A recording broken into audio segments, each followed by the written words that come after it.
ओम श्री महालक्ष्मी नमो नमः। आप सभी को मार्गशीर्ष मास के चौथे गुरुवार की महालक्ष्मी व्रत की हार्दिक शुभकामनाएं। आप सभी पर माता महालक्ष्मी अपनी कृपा सदैव बनाए रखे। आज की वीडियो में हम सुनेंगे माता महालक्ष्मी की व्रत कथा। आप सभी लोग हमारे साथ जुड़े रहिएगा और वीडियो को पूरा जरूर देखिएगा। तो आपको बता दें कि जो भी भक्त मार्गशीर्ष मास के गुरुवार पर माता महालक्ष्मी का पूजन करते हैं, उनका व्रत करते हैं, तो उन भक्तों पर माता महालक्ष्मी की कृपा बनी रहती है। तो आज जो है मार्गशीर्ष मास का अंतिम गुरुवार है। तो यदि जिन भक्तों ने भी अभी तक कोई भी व्रत नहीं किए हैं, कोई भी पूजन नहीं किया है, तो वो आज के दिन भी माता महालक्ष्मी का पूजन करके उनकी कृपा को प्राप्त कर सकते हैं। और जिन भक्तों ने सारी गुरुवार का व्रत किया है, तो उन्हें आज के दिन उद्यापन करना चाहिए। तो जिस प्रकार से आपने सभी गुरुवार का व्रत किया है, माता का पूजन किया है, उसी प्रकार से आपको आज भी माता का पूजन करना है। पूजन करने के बाद आप सुहागिन स्त्रियों को या फिर कन्याओं को बुलाकर भोजन कराकर उनको सुहाग की सामग्री देकर इस प्रकार से आप उद्यापन कर सकते हैं। और उद्यापन वाले दिन आपको माँ की व्रत की कथा को भी अवश्य सुनना चाहिए। और जो भी भक्त यदि व्रत नहीं कर पाते हैं, तो वो भी इस दिन जो है माता का पूजन कर सकते हैं, क्योंकि माता का पूजन करना बहुत ही ज़्यादा शुभ फल देने वाला होता है। कहते हैं ये व्रत जो है, जिनके भी घर में धन का संचय नहीं हो पाता है, तो इस व्रत को करने से उनके घर में धन रुकता है, धन का संचय होता है और उन पर माता महालक्ष्मी का आशीष जो है बना रहता है। तो यदि आप जो है व्रत नहीं कर पा रहे हैं, फिर भी आप आज के दिन पूजन कर सकते हैं। पूजन के लिए आपको अपने घर को अच्छे से साफ सुथरा करना है। उसके बाद माता के चरण आपको घर के मुख्य द्वार से बनाने हैं और जहाँ पर आप पूजा करते हैं, माता की चौकी स्थापित करते हैं, वहाँ तक बनाने हैं। और माता की चौकी स्थापित करनी है। चौकी पर आपको एक कलश की स्थापना करनी है, क्योंकि इस माह में जो महालक्ष्मी का व्रत किया जाता है, उसमें माता को कलश के रूप में ही माता महालक्ष्मी को माना जाता है। तो कलश की स्थापना का विशेष महत्व है। कलश में आपको लौंग, इलायची, सुपारी, सिक्का, हल्दी इत्यादि चीज़ें डालनी है। जल, गंगा जल डालना है और उसके ऊपर एक पूर्ण पात्र रखना है जिसमें आपको चावल भरने हैं। और उसके ऊपर आपको एक कलश रखना है, खड़ा कलश रखना है। और कलश को आपको चुनरी ऐसे उड़ानी है जैसे उस पर माता महालक्ष्मी विराजमान हो। तो इस तरीके से उनको चुनरी उड़ाइए और कलश के कंठ पर मौली बांध दीजिए और कलश पर स्वास्तिक बनाइए। आज के दिन आप अपने घर के मुख्य द्वार पर भी स्वास्तिक बनाइए, बहुत ही शुभ फल देने वाला होता है। तो इस प्रकार से माता का पूजन करें। मीठा जो भी खीर वगैरह है माता के लिए भोग में बनाएं, माता को भोग लगाएं, धूप दीप नैवेद्य अर्पित करें और इस प्रकार से पूजन करके और माता की कथा को सुने। और इसी दिन आपको उद्यापन भी करना है। तो जिन लोगों ने अभी तक नहीं किया है, तो वो आज के दिन भी व्रत करके माँ का आशीष जो है प्राप्त कर सकते हैं। तो जो भी भक्त व्रत करते हैं या नहीं करते हैं, आप पूजन करते हैं, तो आपको माता महालक्ष्मी की कथा को अवश्य सुनना चाहिए, क्योंकि इस कथा को सुनने मात्र से ही माता महालक्ष्मी की कृपा प्राप्त हो जाती है। तो आइए कथा शुरू करते हैं। तो प्रिय भक्तजनों, भारतवर्ष के सौराष्ट्र देश में द्वापर युग की यह कहानी है। सौराष्ट्र में उस समय भद्रश्रवा नाम के राजा थे। वे बड़े ही पराक्रमी राजा थे। उनकी रानी का नाम सूरज चंद्रिका था। रानी दिखने में सुंदर और सुलक्षणा थी तथा पतिव्रता भी थी। उन दोनों को 7 पुत्र और उसके बाद एक कन्या का वरदान मिला। कन्या का नाम श्यामवाला था।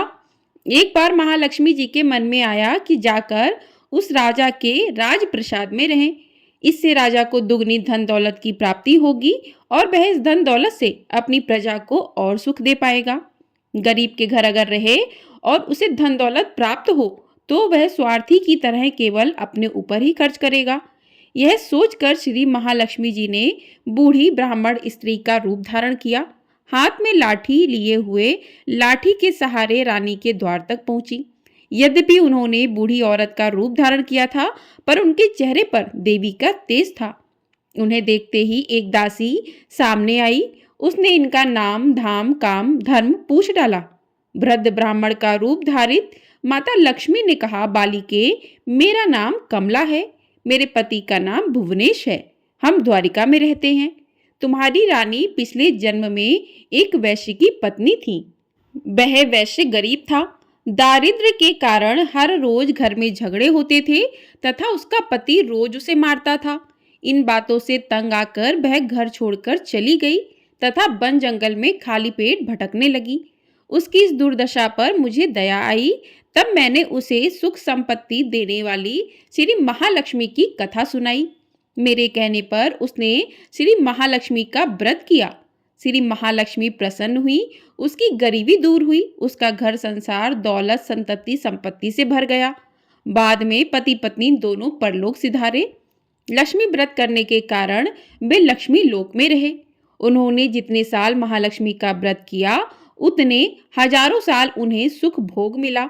इस जन्म में उनका जन्म राजघराने में हुआ है, परंतु वह श्री महालक्ष्मी का व्रत करना भूल गई हैं। उसे यह याद दिलाने मैं यहाँ आई हूँ। बुढ़िया की बातें सुनकर दासी ने उन्हें प्रणाम किया तथा श्री महालक्ष्मी का व्रत किस तरह किया जाए इस बारे में पूछा।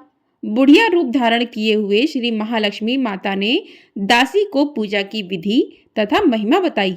इसके बाद वह दासी माता को प्रणाम कर रानी को बताने अंदर चली गई। राज वैभव में रहते हुए रानी को अपने ऐश्वर्य का बहुत घमंड हुआ था। संपत्ति तथा अधिकार की वजह से वह उन्मत्त हो गई थी। दासी द्वारा बताई गई बुढ़िया की बातें सुनकर वह आग बबूला होकर राजद्वार पर आकर बुढ़िया रूपी श्री महालक्ष्मी पर बरस पड़ी। उसे यह मालूम नहीं था कि श्री महालक्ष्मी माता बुढ़िया का रूप धारण किए द्वार तक आई हैं। परंतु रानी का इस कदर रुख वर्ताव तथा अपना अनादर देखकर माता ने वहां ठहरना ठीक नहीं समझा। वे वहां से चल पड़ी।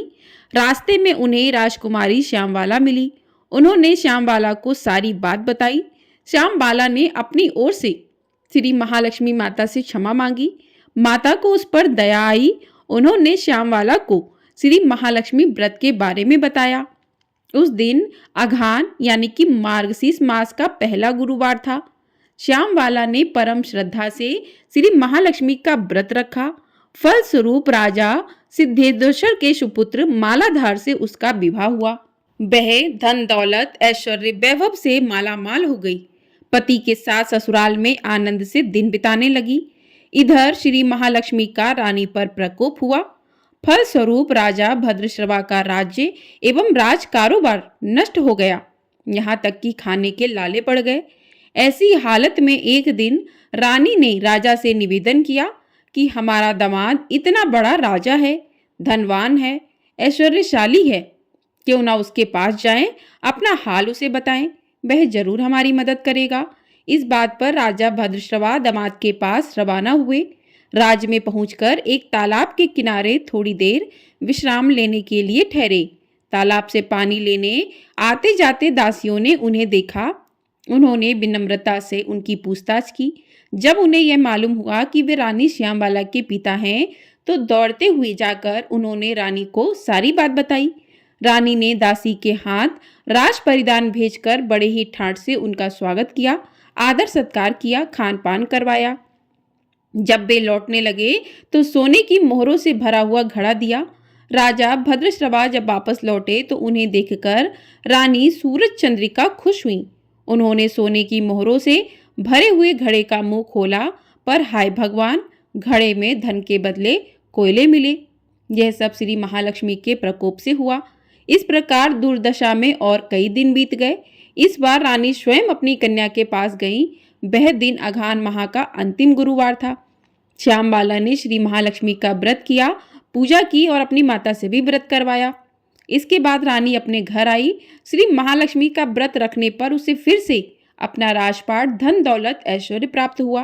वह फिर से सुख शांति आनंदमय जीवन बिताने लगी।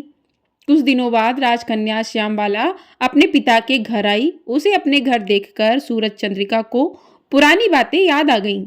यहाँ की यही कि श्यामवाला ने अपने पिता को घड़ा भर कोयला दिया था और उसे तो कुछ भी नहीं दिया था।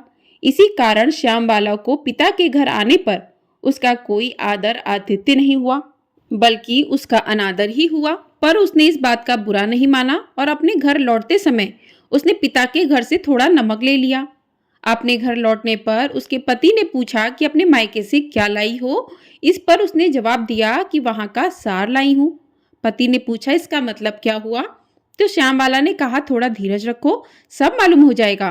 उस दिन श्यामबाला ने सारा भोजन नमक डाले बिना ही बनाया और पति को परोसा। पति ने जैसे ही खाना चखा, सारा खाना नमक के बिना ऐसा लग रहा था कि बिल्कुल स्वाद ही नहीं है, इसलिए उसमें स्वाद नहीं आया। फिर श्यामबाला ने थाली में नमक डाला, इससे सारा भोजन स्वादिष्ट लगने लगा। तब श्यामबाला ने पति से कहा, यही है वह मायके से लाया हुआ सार। पति को उसकी बात सही लगी। फिर वह दोनों हंसी मजाक करते हुए भोजन करने लगे। कहा गया है कि इस तरह जो कोई भी श्रद्धा भाव से श्री महालक्ष्मी की पूजा करता है, उसे माता की कृपा प्राप्त होती है, सुख संपत्ति शांति प्राप्त होती है और भक्तों की सभी मनोकामनाएं पूरी होती हैं। परंतु यह सब प्राप्त होने पर माता की पूजा को भूलना नहीं चाहिए। हर गुरुवार को व्रत पाठ अवश्य करना चाहिए। इस तरह श्री महालक्ष्मी की महिमा भक्तों की मनोकामनाएं पूरी करती है। बोली माता महालक्ष्मी की जय। आइए अब सुनते हैं मार्गशीर्ष महालक्ष्मी माता की दूसरी कथा। एक गांव में एक गरीब ब्राह्मण रहता था। वह नियमित रूप से जगत के पालनहार भगवान विष्णु की आराधना करता था। उसकी पूजा भक्ति से प्रसन्न होकर उसे भगवान विष्णु जी ने दर्शन दिए और ब्राह्मण से वर मांगने के लिए कहा। तब ब्राह्मण ने लक्ष्मी जी का निवास अपने घर में होने की इच्छा जाहिर की। तब श्री विष्णु ने लक्ष्मी जी की प्राप्ति का मार्ग बताया। उन्होंने बताया कि मंदिर के सामने एक स्त्री आती है जो यहाँ आकर उपले थापती है। तुम उसे अपने घर आने का आमंत्रण देना, वही देवी लक्ष्मी है। विष्णु जी ने ब्राह्मण से कहा कि जब धन की देवी माँ लक्ष्मी के तुम्हारे घर पधारेंगी तो तुम्हारा घर धन और धान्य से भर जाएगा। यह कहकर श्री विष्णु जी चले गए। अगले दिन वह सुबह ही मंदिर के सामने आकर बैठ गया। लक्ष्मी जी उपले थापने के लिए आई तो ब्राह्मण ने उनसे अपने घर आने का निवेदन किया। ब्राह्मण की बात सुनकर लक्ष्मी जी समझ गई कि यह सब विष्णु जी के कहने से हुआ है। लक्ष्मी जी ने ब्राह्मण से कहा कि मैं चलूंगी तुम्हारे घर, लेकिन इसके लिए पहले तुम्हें महालक्ष्मी व्रत करना होगा। 16 दिनों तक व्रत करने और 16वें दिन रात्रि को चंद्रमा को अर्घ देने से तुम्हारा मनोरथ पूरा होगा। ब्राह्मण ने देवी के कहे अनुसार व्रत और पूजन किया और देवी को उत्तर दिशा की ओर मुंह करके पुकारा। इसके बाद देवी लक्ष्मी ने अपना वचन पूरा किया। मान्यता है कि उसी दिन से इस व्रत की परंपरा शुरू हो गई। बोली माता महालक्ष्मी की जय। तो इस प्रकार से माता महालक्ष्मी की व्रत कथा पूर्ण हुई। आप सभी पर माता महालक्ष्मी अपनी कृपा इसी प्रकार से बनाए रखें। तो इस प्रकार से कथा सुनने के बाद माता की आरती करें। कुछ लोग माता लक्ष्मी की आरती नहीं करते हैं, कि बोलते हैं कि माता लक्ष्मी कोई भी देवता हो जिनकी आरती की जाती है तो वो खड़े होते हैं, और माता महालक्ष्मी बहुत चंचल होती हैं। तो माता महालक्ष्मी की आरती कुछ घरों में नहीं होती है, कुछ घरों में होती है। तो आइए अब करते हैं माता महालक्ष्मी की आरती। ओम जय लक्ष्मी माता, मैया जय लक्ष्मी माता, तुमको निश दिन सेवत हर विष्णु विधाता। ओम जय लक्ष्मी माता, उमार माँ ब्रह्माणी, तुम ही जग माता, सूर्य चंद्रमा ध्यावती नारद ऋषि गाता। ओम जय लक्ष्मी माता, तुम पाताल निवासिनी, सुख संपत्ति दाता, जो कोई तुमको ध्यावती रिद्धि सिद्धि पाता। ओम जय लक्ष्मी माता, तुम पाताल निवासिनी, तुम ही शुभदाता, कर्म प्रभाव प्रकाशिनी, भवनिधि की त्राता। ओम जय लक्ष्मी माता, जिस घर में तुम रहती ता सब सतगुण आता, सब संभव हो जाता, मन नहीं घबराता। ओम जय लक्ष्मी माता, तुम बिन यज्ञ न होवे, वस्त्र न कोई पाता, खान पान का वैभव सब तुमसे आता। ओम जय लक्ष्मी माता, शुभ गुण मंदिर सुंदर, क्षीर दधी जाता, रतन चतुर्दश तुम बिन कोई नहीं पाता। ओम जय लक्ष्मी माता, महालक्ष्मी जी की आरती जो कोई नर गाता और आनंद समाता पाप समन हो जाता। ओम जय लक्ष्मी माता। बोलिए लक्ष्मी मैया की जय। बोलिए माता महालक्ष्मी की जय।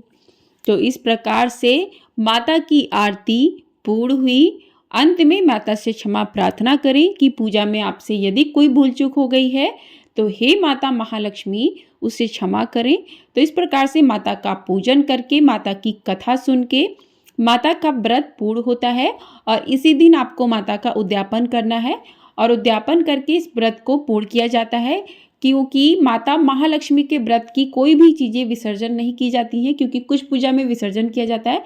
इसमें उद्यापन करके और माता की पूजा में जो भी वस्तुएं आपने प्रयोग की हैं उन्हें अपने घर के सदस्यों में ही वितरित करें, चाहे वो प्रसाद हो, चाहे सुहाग की सामग्री हो। और माता लक्ष्मी से कहें कि आप हमारे घर में हमेशा के लिए विराजमान रहे माँ, और अपना आशीष हमारे घर पर इसी प्रकार से बनाए रखें। तो इसी के साथ इस वीडियो को करते हैं यहीं पर समाप्त। मिलते हैं अगले वीडियो में। आपको ये वीडियो पसंद आई है तो वीडियो को लाइक, शेयर, चैनल को सब्सक्राइब अवश्य कर लीजिएगा। आपको हमारे चैनल पर प्रदोष व्रत की कथा भी सुनाई जाएगी, आप लोग उस कथा को भी अवश्य सुनिएगा। जय महालक्ष्मी।